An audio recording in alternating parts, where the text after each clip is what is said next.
Muy buenos días.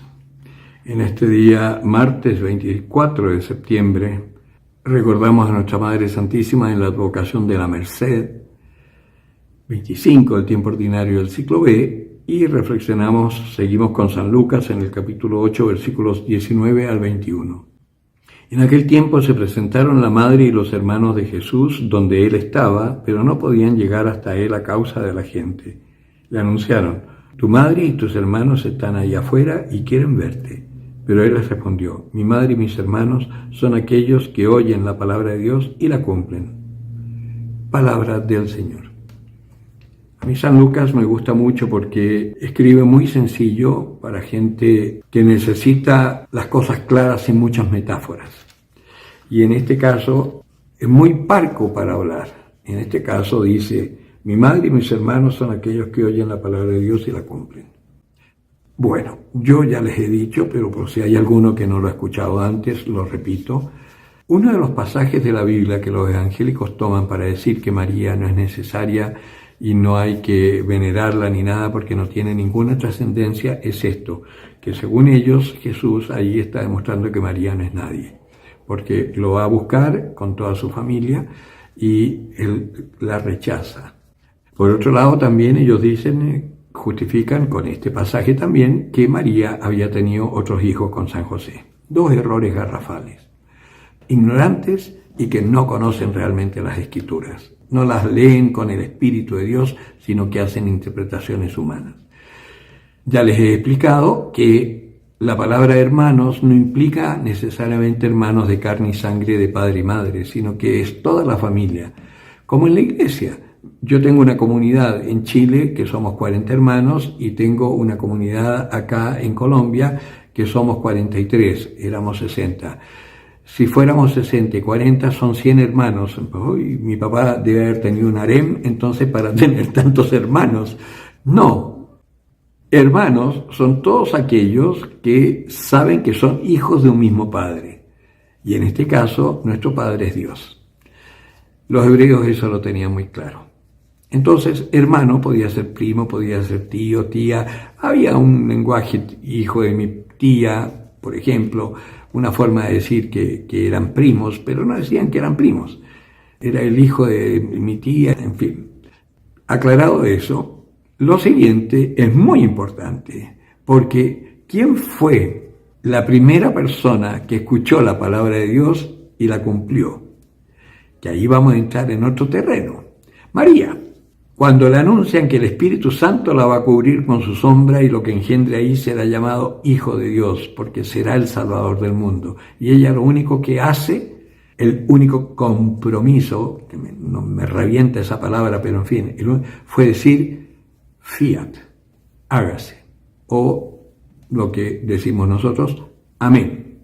No dijo más, no dijo me comprometo, no, amén, hágase. Y lo cumplió. Que es lo mismo que nos dice el Señor cuando nos da los mandamientos. Después de dar los mandamientos dice: guarda esto en tu corazón, medítalos, haz esto y vivirás. Y también por error pensamos que lo que hay que hacer es por los puños amar a nuestros padres, no robar, no matar. Y no. Lo que tenemos que hacer es escuchar la palabra de Dios, guardarla en nuestro corazón, meditarla constantemente, y esa palabra es la que va a actuar en nosotros. Y esa palabra es la que nos va a permitir amar, lo que nos va a permitir perdonar, la que nos va a permitir no robar, la que nos va a permitir vivir en castidad. Es la palabra de Dios, es el mismísimo Dios en nosotros. ¿Quiénes son entonces la madre y los hermanos de Jesús? Los que escuchan la palabra de Dios y la guardan. Clarísimo, ¿no? Fíjense qué descansado es el cristianismo y qué distinto a lo que a veces nos meten en la iglesia y que a los jóvenes abruma de tal manera que los aleja. Si los jóvenes pudieran entender el descanso que significa ser cristiano, estaría llena la iglesia de jóvenes. En nuestras comunidades, sí. Tenemos a los jóvenes y la maravilla que van madurando en la fe y sin que nadie les diga se van comprometiendo. Es decir, ¡ay de mí si no anunciara el Evangelio! ¡Ay de mí! Es algo que te nace, ya no te puedes quedar quieto. Y vemos a los chicos que salen de dos en dos como si fueran evangélicos a tocar las puertas a anunciar la buena noticia.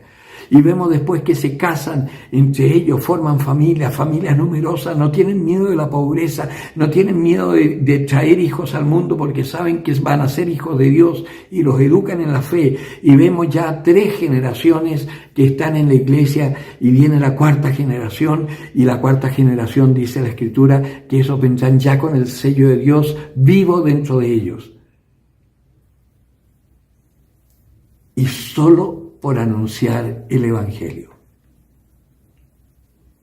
Claro, anuncias el Evangelio y además vas a tener un don de palabra extraordinario y si es necesario hasta podrás imponer las manos y sanar a un enfermo. Si fuese necesario, el Señor te lo da. Como lo hizo con los discípulos, con los apóstoles en los primeros tiempos, cuando tenía que demostrar que Él era el Señor. Pues vamos llegando a un tiempo en donde va a ser necesario demostrar con obras nuestra fe. No basta la fe sin obras, lo dice el apóstol Santiago. Y va a llegar el tiempo en donde tendremos que demostrarlo con obras, y a veces con obras sobrenaturales. Pero mientras tanto, dejémonos tocar por la palabra para así poder amar, porque ahí está la obra fundamental, el amor a tu hermano. Hemos sido llamados para hacer luz de las naciones, y la iglesia, que está un poquito empañado el vidrio, hay que pulirlo para que ilumine bien.